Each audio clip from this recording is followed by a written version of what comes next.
Hello everyone, today we are taking a look at the DraShark from HGLRC. Yeah, Dra as in dragon and shark as in, well, kind of looks like a shark, right? Anywho, it's a 1S Micro from HGLRC, and one of the things that I kind of did extra in this video is I flew it inside, which I don't recommend because it is open prop, could hurt people or your furniture or something, but I wanted to take another look at this camera because to me, this camera is different than any other camera I've seen, and it may be something that those that like to build whoops or fly whoops or you're involved in iGal, you might want to see how this looks inside. It's running Scepter 1002 21,000 kV motors on Gemfan 40mm bi-bladed props. The all-in-one flight controller is a HGLRC Zeus board, which does have the ESC flight controller and VTX, and potentially the ELRS receiver, which if you order that particular version would come on here as well. And they say this camera is the Caddx camera, which I'm not so sure about that. I've never seen this lens on a Caddx camera.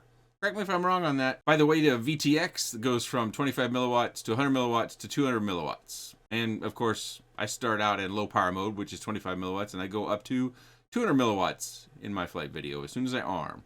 And the ESC on that all-in-one flight controller that I failed to draw that out is 5 amps, with peak being 7 amps for 10 seconds. It does have a 3D printed battery tray down here to hold your batteries. And of course, the Shark up here is 3D printed as well. This is an area where I think they could have saved some weight. Wouldn't have been as much marketing fun to have a DraShark, but a standard canopy that's plastic molded, I suspect comes in at probably a gram, if not more, less than this 3D print. And you can see my T-style antenna and my Crossfire Nano receiver down inside there, which means I'm flying it with my Tango 2, which is not my preferred radio. I don't feel as the gimbals are as smooth and as nice as my AG01s and the Zoros that I use. But it came with Crossfire, so I gotta fly it with Crossfire. Inside the box, you get an extra set of props. And this is the size of the box. The plastic inner shell, the foam for shipping in the box, quality control card, safe flight card with a QR code on the back, and prop direction card. It weighs 31.5 grams. Of course, this one's going to be a little bit heavier than the ExpressLRS version because it has a separate Crossfire Nano receiver. I tended to use these G&B 550 milliamp red labeled batteries, and yeah, it is the A30 connector that is on this. And with the 550 milliamp G&B battery, it comes to 44.75 grams. I did also test this Weebleed FPV 450 with BT20. Yep, the A30 that's on this is compatible with BT20, although the BT20 is a little bit fussy or harder to get out of that A30 connector, but it does go together, and it comes in at just over a touch over 43 grams. Carbon fiber is 1.5 millimeters thick, and motor post to motor post, I'm getting 75 millimeters. Battery tray looks to be about 16 millimeters wide, and these batteries fit, so 5 millimeters, 5.82 millimeters deep, or thick, or tall, that away. Okay, so we do have some pretty good winds, 11 to 14 miles an hour for the most part, but I did notice, like, if you walk around on the yard, you don't feel much of the winds, just from my head height down to my feet. You know, of course, when you get up above the house, like we do the punch outs, the winds are going to hit this. And of course, it doesn't weigh very much. So it is one of those things that if you're out in the open and you have high winds, you're probably going to need to be careful. Also, I did update my HD0 goggles, which I am using. I am using what is recommended, especially for those of us that do fly quite a bit of analog. And I am seeing the deinterlacing not work quite as well as I expected. I'm seeing the OSD kind of jump up and down. That's kind of old school DVR stuff. So if you're comparing this DVR to other DVR, unfortunately it's not going to look as smooth, and that is probably due to that updated firmware and how it's functioning with the DVR. Because especially if you go back to where I'm not flying around, you can really see the OSD elements jumping up and down. So I think that's something in a future update for HD0 they will get rectified. And I do know that just the other night they did publish a new recommended firmware because they have some new HD0 products come out. I don't know if there's anything in there for analog or DVR, but I'll check that out and hopefully be able to get back to the standard that I ran for so many months on that DVR. So this on, when you're just idling this, you know, air mode on and you arm it, it is almost dead quiet. But when you get in the air and you start to rev up those 21,000 kV motors, you start to hear that bi-blade scream. So that's something to take note of, is it's not going to be silent. You could, of course, fly this in most spaces, and if you were to have someone that got upset with you, show it to them. And because it's so tiny, small, and maybe cute, you know, sharks can be cute to some people, or dragons are cute to more people, maybe. Maybe they'll let you have a pass or something like that. I missed the chimney punch a few times. The third time, I actually do about what I was looking to do. I kind of just punch it up there and just see what happens all the time when I'm flying these different quads, and sometimes it comes out looking nicely and smooth, and other times I just off. HGLRC, as well as any other company, if you're making micros and you want to get my #1 advice, adjustable camera angle, please, always. This actually took me more flights to get used to the camera angle. It's not terribly far off from where I might fly normally, but if I had adjustable camera angle, I would have felt right at home right away. There's some moves I had troubles with that I had to kind of almost retrain at the different camera angle, and they don't kind of pull off quite the same. Of course, I guess I should blame the radio I'm using as well, because it's not my daily flyer either. I did change the battery warning to where it suited what I thought it needed to be at for my purposes. You know, when I try to end the flights, I want to land, disarm, and I want to see the battery at or recover to 3.5 volts. Which we do see in this flight, and that is why I'm showing you this flight. There were some other flights where I flew it too long, and other flights yet that I didn't fly it long enough, and so I had way too much battery left over by the time I got back to my landing spot. Of course, with these 1S batteries, they recover a fair bit, not as much as they used to, because we were gotten more efficient connectors, like the A30, like the BT20, like the GNB27.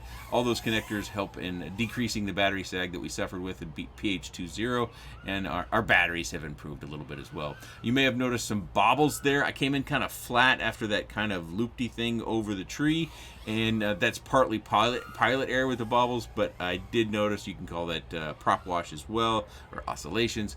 I did notice as you get on the lower end of the battery, and this is pretty normal, that it struggles to control the prop as much with the lower voltage, especially in those quick response times where you're trying to handle prop wash.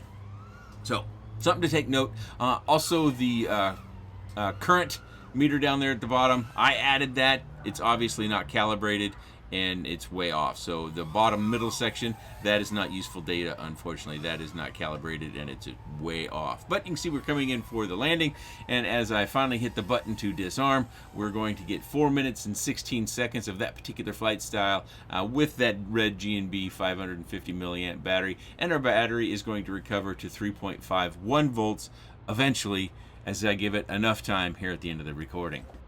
Alright, here's some inside flight sample just to take a secondary look at the camera. I know HGLRC's website says this is from Caddx, but I have not seen a Caddx camera with that tiny little lens. I do want to kind of pluck it out of there to see what it weighs, but I at the very least thought I would show it to some of my Whoop friends who might be interested in this particular camera, because I would expect that this comes in somewhere around that 1.5 grams nature, which is one of those markers for Whoop cameras that we really kind of look at as lightweight, but yet nice to look at cameras. At least nice as we can get with as low as weight as we can get.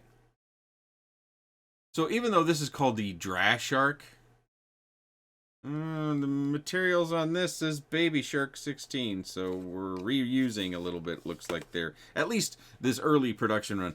I think this is one of the areas where they could have given us more performance by decreasing our weight a little bit. I'm always kind of a weight snob when it comes to these things. Of course, you might have your own preference, whether it be flight time or looks or durability or whatever. I go for flight performance and then durability second. Anywho, one of the things that I think we could save weight on is this Shark. I think we could have a standard canopy or a new canopy that HGLRC could design with a plastic mold that would probably save us 1 gram. These have like screwed in brass fittings in the front and the back in order to keep this down. I did have crashes. Of course, this is very small, this is very light, and our yard is doing quite well, so only the crash that ended up on the cement would be any sort of a durability test, which I can show you that in the top left hand corner.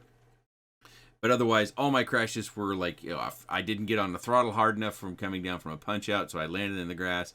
And at the very worst, it was just sitting nose down and was touching the dirt. I did have one particular crash that I had some mud on here from it getting far enough through the grass to hit the mud. But something like this isn't going to hit the deck, at least the grass in my yard, very hard. So durability has not been fully tested very well, even though I've had 40 flights on this particular thing. Out of the box, this thing was leaning over here to the left, and I was like, oh boy. So I tried just manipulating it by turning these things to see if I could get it to stay upright. That did not work. So I ended up using my heat gun, blowing it some heat in this general area, trying not to get it on the camera lens. You got to be careful about getting heat on the camera lens, because if that's plastic, very likely you'll melt that, or at least, you know, it'll get messed up one way or another. So I was trying to just get heat back in this general area, and then I would just kind of lean it over a little bit, and it did end up straightening up quite a bit. So that's one of those things to be aware of, that if you were to order one, it could come, you know, bent one way or another because of in the packaging and the antenna. It's just not quite tall enough. You can see it's, you know, about the same size of the box, so it's going to bend one way or another. So be prepared to straighten that out, and don't get heat on critical components like grommets or nylon lock nuts or the lens of the camera or your props or what have you. Do it right away. Just something to be aware of. A couple other little tiny notes. I talk about this quite a bit. They kind of threaded it through as far as the holes in their frames in order to be able to get to the motor connectors. The wires on these are pretty sharp, or pretty short, excuse me. So if you want to use these models on a larger build, you would probably have to bend your connectors out, or get an all-in-one flight controller that the connector comes out of the board off, in order to build something that maybe ran a little bit bigger prop. Say you wanted to go to a 2-inch bi-blade. These motor wires are pretty short here, so that might not work unless you get the right all-in-one flight controller. USB is not touching the carbon fiber, which is good. And you see we've got the traditional Phillips screws in all our motors, and then hex-headed screws in all the other places. I did have this apart because I had to get to the crossfire button, which I probably could have done by using a small hex driver and just kind of poked it down through there. It's right next to the UFL for this. In order to start the binding procedure for Crossfire.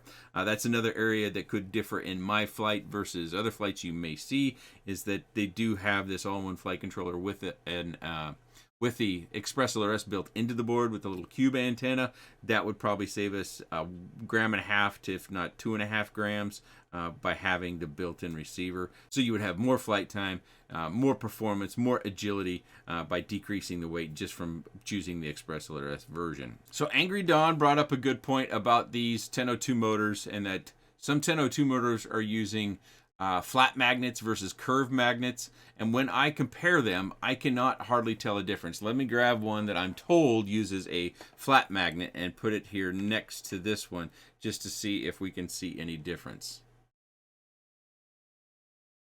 Looks to be an air gap difference, but you know, when it comes to the magnets, I can't tell the difference. But I did think that these Scepter or Spectre motors on the HGLRC were nice and smooth, and of course we got 4 minutes of flight time. Excuse me while I zoom out. Sorry, I forgot I was so zoomed in. I thought these motors were nice and smooth, and I also thought they performed well in this particular configuration with this weight. Of course, if you want to run tri-blades on this, or you want to run bigger props, I don't know how these particular motors perform, although I am interested in trying them out. Because I have done quite a bit of 1002 and 1003 testing, not with the widespread of brands that we now have, so I'm looking to do that, but not looking to make videos on them, because that's one of the tedious things, is that the motor companies will want a video about their motor. Well, I just want to try them out and see what preference I have and make a video about that motor. I don't want to show them all. I know that's me being greedy, but that's just the way it is. Again, you can use G&B A30 or BT20 connectors on this A30 connector, but you cannot use G&B 27 connectors on this A30 connector for the DraShark. I would like to see motor wire tape still on this, even though it's very short. That gives me some security when it comes to tumbling through a bush or a tree, that if we have a little bit of motor wire tape on there, that we won't be pulling that loose. Hopefully it will keep a branch from getting between there, but with it threaded through, the gaps are pretty small. But that's something to take note of. I do hope and wish that some companies start to put some sort of zip tie on this. I know these are light, and I know the batteries are very light, but this battery tray is 3D printed, and it just kind of has some hooks. It pulls off quite easily, as you can probably see there. And so you could get some force pulling on your battery lead. So I would recommend taking a zip tie, putting it right through there in order to secure your battery lead to the flight controller. Of course, you don't want that taut, You don't want to make it tight between the flight controller and where you're zip tying it to the frame. You want that to be relatively loose so the vibrations don't go up that wire into your flight controller. Of course, if you zip tie it and you start to see flight problems, cut the zip tie off, start over, try again. Now, something that caught me off guard a little bit was the price. HGLRC is selling this quad, not this configuration, the one with the Express LRS version, for $109.99. I don't know that we've seen a micro at that price range for a while, but again, you know, I turned another year older here recently, so maybe my memory is getting even worse. But $109, that was lower than I expected. I expected to see $129, at the very lowest $119. So that's something to consider with this, is that it is less expensive than at least I thought. And if thinking back to a few products that we've recently seen in this same category from Flywoo, quite a bit less. But there's no adjustable camera angle, and you got to live with the camera as it is, because you're probably not going to be able to swap that out unless you get some wire cutters out and start chopping that up, or you just mount a new canopy of your own choosing. But I thought this was a lot of fun. I enjoy the micros, of course. I have a bias for micros if you're not familiar with the channel. My favorites are probably Whoops, because I can fly them inside and outside. When it comes to outside flight, especially close proximity outside flight, like at a playground or something like that, these little 1S micros can be loads of fun. Of course, I showed you in the video, you can still punch them up over the house or do a chimney dive or whatever sort of highfalutin maneuvers you might have in your bag of trips. I try to show you the ones that I've got that are kind of mid, as the kids would say. But that is the DraShark from HGLRC. And if you do have any comments, questions, suggestions, or otherwise, please let me know in the comment section below. HGLRC, include a sticker, huh? I didn't get to say stickers. I appreciate your time. Thanks for watching.